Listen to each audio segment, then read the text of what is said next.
Oke cuy, sebelum mulai video ngopi ini gue bakal kasih tutorial dulu ke lu semua gimana cara buat kagak jadi asshole ketika pergi ke suatu tempat. Ini tipsnya simple banget ya. Prinsip hidupnya cukup lu tekankan seperti ini. Mind your own business. Lu gak terlalu perlu buat nilai semua kelakuan dan juga perilaku orang-orang di sekitar lu. Selama itu tidak mengganggu ketertiban umum, selama itu tidak melanggar peraturan, gak masalah anjir.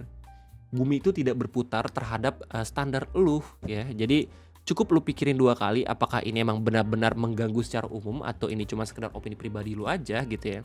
Lu bisa hidup lebih tenang, aman, nyaman dan tidak menjadi asshole. Kenapa tiba-tiba gue ngomong kayak gini? Soalnya di media sosial lagi rame banget. Ada satu akun Facebook anomali yang tiba-tiba berkomentar terhadap outfit orang yang pergi ke bioskop cuman pakai sendal jepit. Ini padahal harmless banget, tapi tetap aja dikomentarin. Udah ke ibu-ibu julid tiap pagi gitu loh. Dengan ibu-ibu lagi yang kena, padahal nggak semuanya julid ya nggak sih? Well, kita bakal bahas ini. Ya, selain itu, kita juga bakal bahas fenomena ada narapidana yang ngambil kuliah S2. Ini rame banget di diskusi di tanggal 15 Mei 2026 dan banyak juga di antara lu semua yang nge-DM gue di Instagram, Bang Ray. Lu udah tahu belum kabar kalau misalnya Pak Ferdi Sambo ngambil kuliah S2? Bentar. Kan Pak Ferdi Sambo kan di penjara seumur hidup gara-gara pembunuhan berencana. Iya, tapi dia kuliah. How? Ya, lihat berita ini dijelasin. Ya, kalau misalnya ternyata narapidana itu bisa ngambil S2, ya tidak kehilangan hak buat ngambil pendidikannya. Dan ini juga gue baru tahu gitu. Berarti dengan kata lain koruptor ya, itu bisa melakukan hal yang sama dong.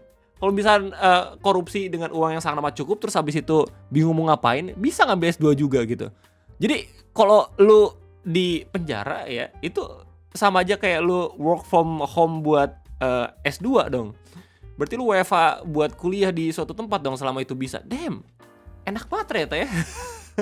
Gue baru tahu loh. Oke, jadi kita bakal bahas ini juga. Dan terakhir ya kita bakal bahas tentang sebuah fenomena di mana katanya ada beberapa pasangan yang dia menikah tapi kagak cinta sama pasangannya sendiri. Ini menarik banget ya. Ini ramai banget pertama kali di-share pengalamannya sama akun TikTok namanya Langit. Dimana dia buat sebuah foto dengan bilang menikah dengan lelaki tanpa rasa cinta. Tapi sekarang udah jadi ibu dari anaknya. Dan gue gak kebayang sih kalau misalnya gue nikah sama ibu negara tapi gue sama ibu negara kagak cinta satu sama lain gitu loh. Soalnya landasan nikah gue sama ibu negara ya jelas karena cinta gitu loh. Tapi sepertinya emang ada beberapa pasangan yang merasakan hal yang sama ya kalau misalnya gue dari kolom komentarnya. Dan kita bakal bahas sama-sama 3 topik itu dalam video ini. Jadi apa artinya sobat? Ya betul, selamat datang di Ngobrolin Persoalan Indonesia 3 in 1. Ya, 3 topik dalam satu video di mana kita bakal membahas tentang hal-hal tadi.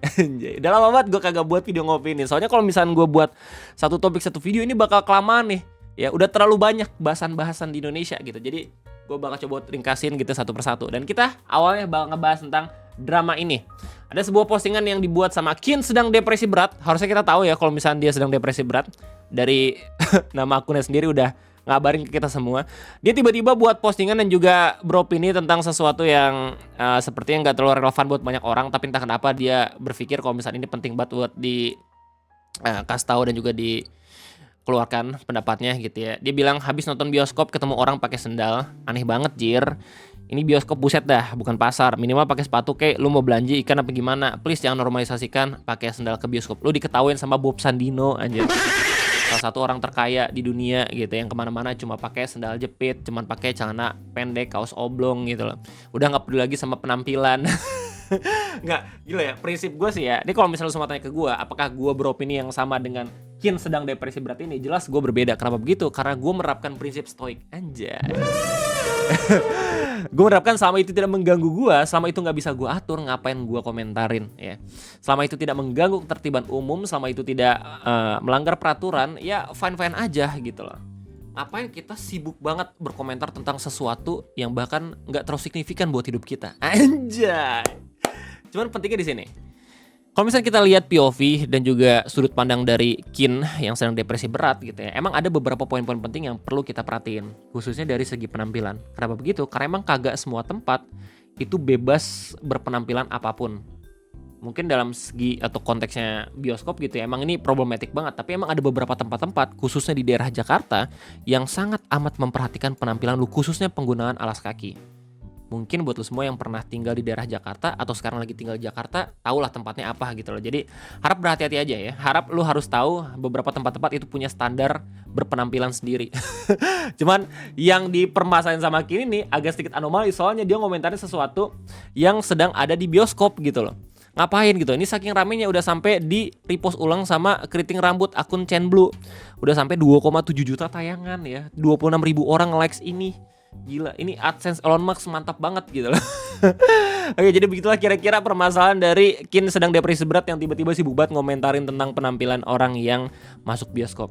Ya, kemudian kita bakal masuk ke dalam pembahasan yang lain. Ya, gue yakin banyak banget antara kalian semua yang udah menunggu pembahasan ini. Gak sedikit juga ada yang nge-DM gue kalau misalkan, Bang, lu tau gak sih ada napi yang S2 gitu. Ternyata waktu gue cek, woi Shay, it's Ferdy Sambo bro. Jadi ini pertama kali gue tahu dari DM Instagram dulu semua. Terus kemudian gue cek di Twitter, ternyata rame juga yang ngebahas, salah satunya akun Twitter Edi Bayu Regar, ya, Chen Blue juga. Yang mana dia buat caption dengan mengutip Undang-Undang Nomor 22 Tahun 2022. Bilang seorang narapidana dibatasi haknya. Yang pertama, kebebasan bergerak dan tempat tinggal atau kemerdekaan. Yang kedua, hak komunikasi elektronik. Dilarang menggunakan alat komunikasi elektronik. Yang ketiga, hak memilih dan dipilih. Dan yang keempat, hak atas privasi dan kehidupan pribadi. Terus langsung nambahin dengan sebuah pertanyaan, apa bisa kuliah? Jawabannya bisa. Dan jawaban tersebut ya cukup lu tinggal ngulik lebih dalam Undang-Undang Nomor 22 Tahun 2022 juga gitu. Kenapa lu bisa tahu Bang Rey? Soalnya ini dijabarin di berita kompas.com dengan judul Ferdy Sambo kuliah S2 di lapas, pakar hukum hak pendidikan dijamin undang-undang. Jadi untuk sebagian orang yang ngelihat berita ini ya rasanya jadi nggak adil aja gitu loh. Kalau misalnya lu punya privilege, kalau misalnya lu punya duit gitu ya selama itu mampu, lu bahkan bisa S2 di penjara. Dari berita ini dikasih tahu kalau misalnya narapidana tetap memiliki hak menempuh pendidikan tinggi, termasuk program S2 selama menjalani masa pidana di lembaga permasyarakatan. Termasuk mantan Kadif Propam Polri, Ferdy Sambo, narapidana kasus pembunuhan berencana. Pakar hukum dari Universitas 11 Maret, Andina Elokpuri Maharani mengatakan, hak tersebut telah dijamin dalam undang-undang yang sama nih, captionnya, 22 tahun 2022. Ini juga nomor 22 tahun 2022 tentang permasyarakatan dan syarat dilaksanakan sesuai prosedur hukum dan tidak mengganggu keamanan. Katanya regulasi tersebut mengatur bahwa semua warga binaan memiliki hak untuk mendapatkan pendidikan, sehingga narapidana tetap berhak menempuh pendidikan termasuk pendidikan tinggi selama menjalani hukumannya, sepanjang dilaksanakan sesuai prosedur hukum dan tidak mengganggu keamanan, katanya. Ia mengatakan status sebagai narapidana tidak menghilangkan hak seseorang untuk memperoleh pendidikan.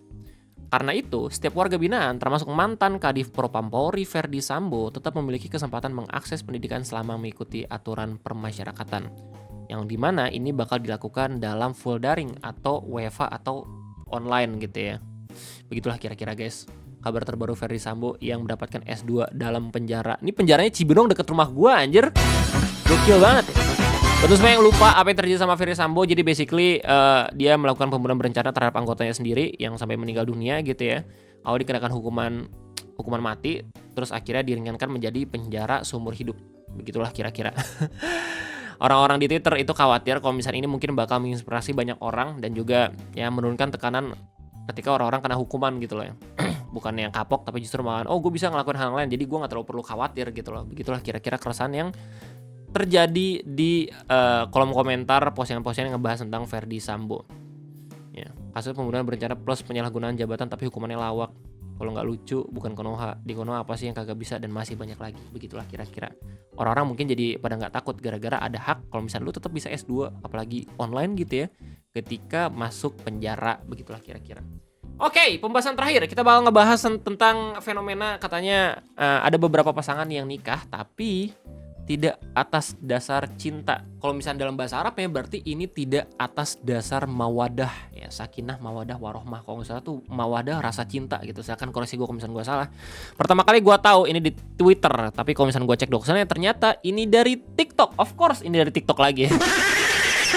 Apakah standar baru? Tidak. Ini cuman sekedar cerita yang di-share sama akun Langit, dimana dibilang kalau misalnya menikah dengan lelaki tanpa rasa cinta, sekarang udah jadi ibu dari anaknya itu adalah.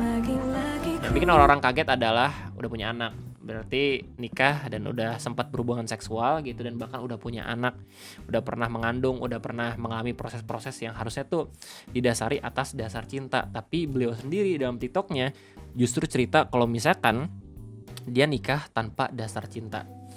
Di kolom komentar banyak banget yang khawatir sama suaminya karena takutnya postingannya dilihat gitu ya, terus abis itu ngerasa sedih dan ngebuat pernikahannya jadi nggak baik-baik aja. Tapi kalau misalnya dari gue pribadi gitu ya, pertama kita harus menghormati keputusan dari Kak Langitnya sendiri karena ini adalah pilihannya dia. Yang kedua, ini adalah pandangan baru buat gue. Kenapa begitu? Karena gue nggak bisa ngebayangin sih kalau misalnya nikah nggak atas dasar cinta. Meskipun emang secara realita ya ada aja kemungkinan yang seperti itu. Kayak misalkan kalau misalnya lu nikahnya dijodohin, mungkin orang-orang kan langsung pada bilang kayak, oh enggak, nanti lu cintanya nanti kok waktu udah di tengah-tengah pernikahan. Tapi ada aja kan yang kagak gitu loh, nikah dijodohin lah, terus abis itu nikah karena syarat orang tua ya, dan masih banyak lagi. Ada fenomena-fenomena yang mungkin kita nggak bisa relate gitu ya sama keadaan-keadaan orang gitu loh.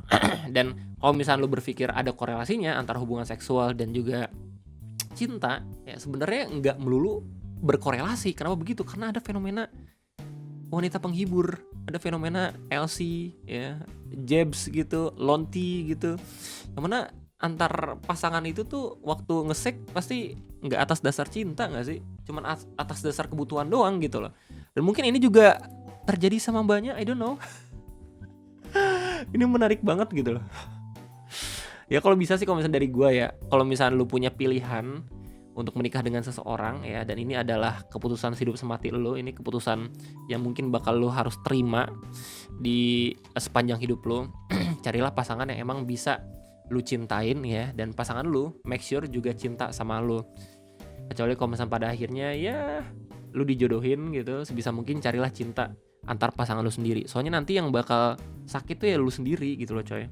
Jangan sampai ini jadi standar TikTok ya. Jangan sampai ini dinormalisasiin ya. Menurut gue ini agak sedikit anomali gitu. Dan menurut gue penting buat kita tahu kalau misalkan pasangan kita sama jatuh cinta gitu sama kita sendiri. Komentarnya, mau bilang semakin dewasa semakin relate sama kata-kata ini. Menikah ya menikah, cinta ya cinta, dan hanya orang beruntung yang bisa menikah dengan yang dicinta. Yes. Ya, tapi sebisa mungkin please jangan dinormalisasikan please. Oke? Ya. Menikah itu bukan keputusan jadian terus putus, bener-bener sampai ikatan suci gitu disaksikan sama banyak banget orang-orang. Avocado, suami kakak pasti sedih kalau baca ini. Sebagai sesama pria, aku sedih membaca ini. Tapi laki-laki yang tulus gak bisa merasakan sakit hati selagi perempuan itu masih setia walaupun gak cinta sama dia. Gak juga sih bang. Laki-laki ini siapa nih yang komen nih? Apakah laki-laki juga? Coba gue cek. Arara. Enggak, yang komen perempuan gitu, ngari. Kan gue laki-laki. Enggak, aja laki-laki juga bakal ngerasa sakit meskipun dia tulus banget cinta kepada orang yang kagak cinta sama dia gitu loh. Takutnya apa? Takutnya ini bakal menormalisasi perselingkuhan. Oh, berarti gue jatuh cintanya sama mantan gue. Ya udah, gue nanti kalau misalnya bosan gue ke mantan gue dulu. Ya itu lebih berbahaya lagi, ya nggak sih? Dan itu saya katanya. Kenapanya? Emang ada ya yang nikah sama orang yang kagak dicinta? Ada, aku udah berjalan 3 tahun. Sama dong, gue juga, gue 4 tahun deng. Ya, sama tahun ya, bukan sama nggak cintanya gitu loh. Gue cinta mati sama ibu negara. Nita, kak, apa cinta itu nggak tumbuh? Ada yang bilang, apakah ini gambaranku nanti? Enggak, bismillah berdoa. Nggak apa-apa nggak menikah dengan orang yang aku cintai. Yang penting aku menikah dengan orang yang sangat mencintaiku dengan tulus, menghargaiku. Gimana? Nggak apa-apa nggak menikah dengan orang yang aku cintai. Yang penting aku menikah dengan orang yang sangat mencintaiku tulus, menghargaiku, selalu mengusahakanku, nggak membiarkan aku sedih susah, dan bertanggung jawab karena aku yakin cinta bisa tumbuh seiring berjalannya waktu. Alhamdulillah. Ada kalimat terakhir. Kalau misalkan gue baca sampai sini doang ya, gue langsung pengen komentar nih. Nggak adil dong buat pasangan lo yang kayak gitu ya. Tapi di akhir ada kalimat tambahan ya, cinta bisa tumbuh, anjay. Nah itu keyakinan. Ya kayaknya itu aja mungkin bisa gue sampaikan terkait fenomena-fenomena dan juga beberapa kejadian-kejadian terakhir di Indonesia ya, terkait komentar soal sendal jepit di bioskop, Ferdy Sambo S2, sampai fenomena ada orang yang nikah tapi kagak cinta. Gimana tanggapannya? Silahkan tulis di kolom komentar. Gue rasa cukup sekian aja dari gue undur diri. Sampai jumpa lagi di next video ngopi. Bye bye.